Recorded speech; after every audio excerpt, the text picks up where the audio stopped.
This is Cedric Thompson, the workforce evangelist, coming to you with another episode of the Mission and Mandate. Today I'm joined with my colleague, Kourtney. How you doing? How are you today, Kourtney? Doing well. Thanks for having me. How are things at Carolina Canyon? It's good. Could be better. Good. Okay. All right. Well, today we'll be talking just briefly about an alternative to juvenile violence.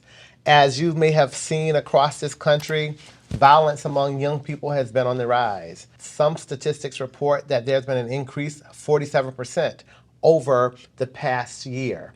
And so cities have been thrust into putting its systems in place. Some cities have put curfew bans in place to try to curb some of the violence. We live in the District of Columbia, and our organizations this past year were fortunate enough to build a summer career exploration program to help curb the violence. And we're looking forward to what the data is going to be showing over the next year. We're expecting improvements. But I'm joined here with Kourtney today because we had the awesome opportunity this summer to work with hundreds of young people who wanted to know more about the world of work, who wanted to experience careers and just find ways to positively impact the public safety of their communities. So you all ran a 2-week program, I believe. I did. Tell me some of the things that you all did. One, when I say that we could be better, it's because of those same statistics you just gave a little earlier. Okay. I think with that kind of impact in the District of Columbia, we have to do something to curb it.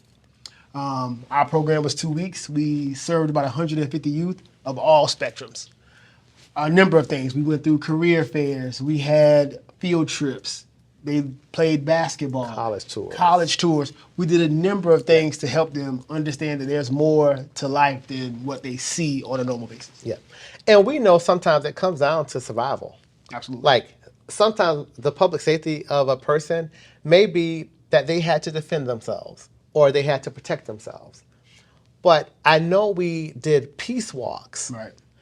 In the peace walk, they begin to understand a little bit more about the kinds of violence in communities and to develop and craft a message that would be anti-violent and to go through the communities. And then they had tons of community resources available to them as an outlet. So how do you think that impacted?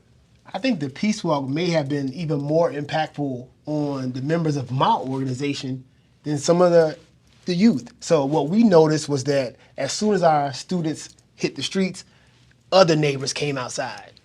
They started to cheer them on. Yeah. Before you know it, one of our students, Zamora, she had the megaphone and she was leading the Peace Walk. It was probably one of the most powerful days of my entire program. Yep.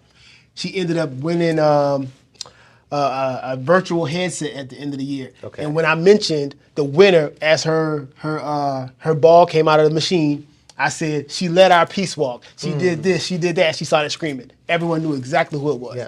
The peace walk was immensely powerful, and it's something we should do more often. Yeah. You know, I think about to go to work, you have to be, I think, 16 years old, right, have a work permit. Mm-hmm. But sometimes we know that young people, depending on the situation, actually become a little bit more independent when they're 12. Right. So they start watching their younger siblings or take on more responsibility. So there's really like this 4-year gap in between when you can officially work. And so in our program, we were able to provide a stipend to the young people who came. What about in your program? We did the same. And you will be surprised, and I would be remiss to not mention the impact that was evident when the parents came to sign for their participants to get their stipend. What they mentioned that this money would go to sustain what you would think would be normal life. Yes. Yes. You're talking about breakfast. Breakfast. I'm talking about a notebook. A notebook and some pencils, a book bag. At that point, we knew we just had to figure out a way to do more. Yeah. And so, but here is the thing, because we have some genius folks in D.C. who comes up with these ideas. And so, but I was talking to a colleague in Chicago just this week, and the colleague said, Can you talk to us about middle school? Because we don't have any kind of career exploration for our middle school. I said, wait a minute. Now in DC, we actually have a middle school program. And so I began to tell her a little bit about it. And she said, oh my God, this is what we need exactly. And so I wanted to just highlight, at the end of the day, people have to take care of themselves, their basic needs. And if we know we're living in a situation where, the cost of living are constantly on the rise, but the cost of earning is flat or non-existent, then it really doesn't take a brain surgeon, as they would say, quote unquote, to figure this one out. Like we should know that we need to do something for people who need the basic necessities. And I think that this was a phenomenal program. I know there's some pictures flying around, so maybe we can find a way to tell this story. I think that the agency, Department of Employment Services in D.C., has been the brainchild around that. And certainly I think they've had the support of the mayor and of the city council to really expand it and look at making this thing more permanent. And so what do you think? Permanent or not? I think it was a tremendous idea. Yeah. It should definitely be permanent. The impact that it could have, not just for our youth, but the safety of the city as a whole. Absolutely. And we were all day. You all were too, like a big part of the day. So parents can go to work in the summertime and drop their kids off. Absolutely. And that, when you talk about the safety of the city, we're actually giving hundreds of young people productive activities. Now, in where I'm from in the South, they would say that a idle mind is devil's playground. Is the devil's playground. And so we certainly don't want our young people who have bright futures ahead of them to be forced to idle situations because of the neighborhoods being unsafe and the need to protect themselves. So thank you for coming out. Thanks for having me. And I look forward to talking to you again. Absolutely. All right.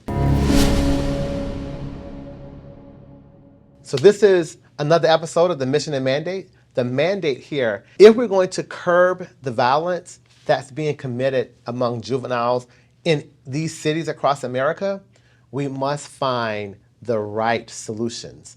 We heard here middle school programming, taking young people into the community to let them lead out with the anti-violent message.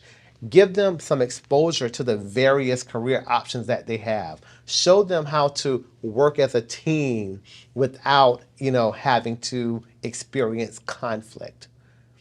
These kinds of activities, these kinds of strategies, middle school career exploration, it's good for DC and it's good for the world.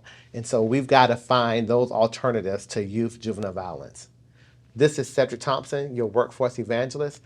Be sure to like, subscribe, and follow me on the social media outlets, and stay tuned for the next episode.